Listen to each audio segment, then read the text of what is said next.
Good morning, Scott here, known as Cantaloupe to some online, and I'm bringing another video to you on a subject that's interesting to me. It might be of interest to you or someone you know. And I'm going to weigh in one more time on the ongoing conversation I see online and elsewhere where people are still confused about the age of consent. I hear people say things like it is categorically wrong to quote unquote boff teenagers. Okay, let me take this apart real quick. Okay, first of all, boffing is not used accidentally here. It's ambiguous. What is boffing? What are we talking about? Are you talking about having intercourse, vaginal intercourse? Are you talking about holding hands? Are you talking about seeing people like in a friendly capacity? Because the reason I ask, it feels illegal to shake a child's hand. We have a problem.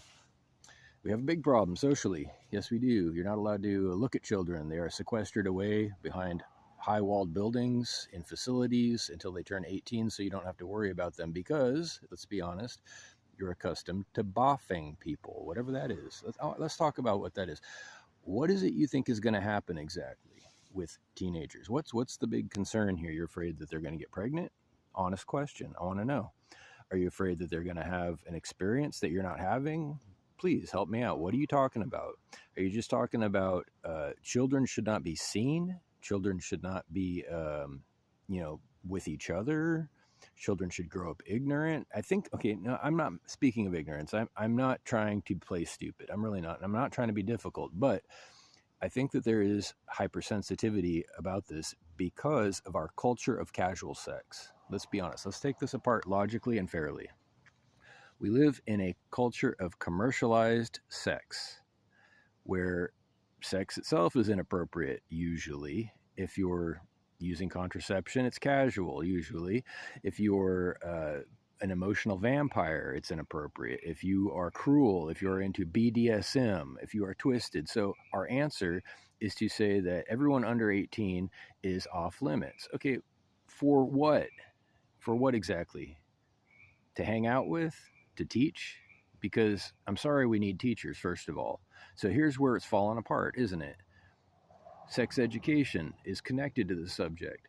So the question becomes, what is the spirit of your action? What is it? What are you actually trying to accomplish? Because I am of the opinion, as an aside, that you can predict problems. You can predict how something's going to go, regardless of what it is, including relationships, by the spirit behind it. The motive for it, the reasons for it.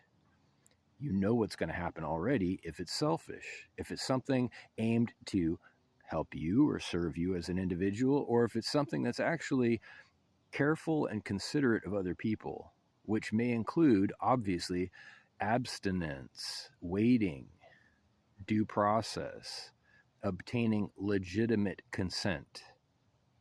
There is no magic birthday. On your 18th birthday, there's no beam of light that turns you magically into an adult. The laws exist. I'm going to repeat this. I'm going to review what the laws do. Laws, including and especially statutory rape laws, are there to be invoked for special protection of underage people in the event of a problem or complaint.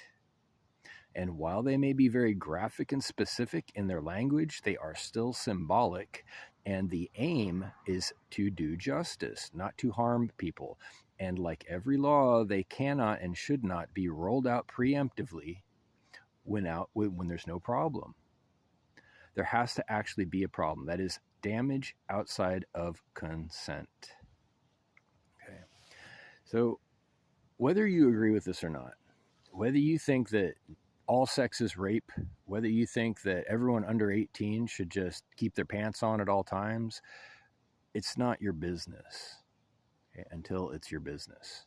And this I'm quite sure of.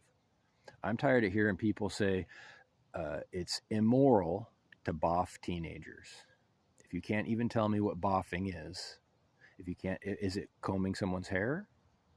Is it having lunch with them? Is it teaching a class with them? Honest question. And you're saying I'm just supposed to know? Well, I do know. It turns out I do know. I know really well, but I'm questioning the people who are using these words, the people who are saying that there needs to be some unilateral division at the age of 18 between adults and children, and the children should just not be seen until then. I'm thinking that maybe you're a vampire if I hear you say that. I'm thinking that maybe there's something wrong with you. You're an abusive person, and that's why you're so worried about it.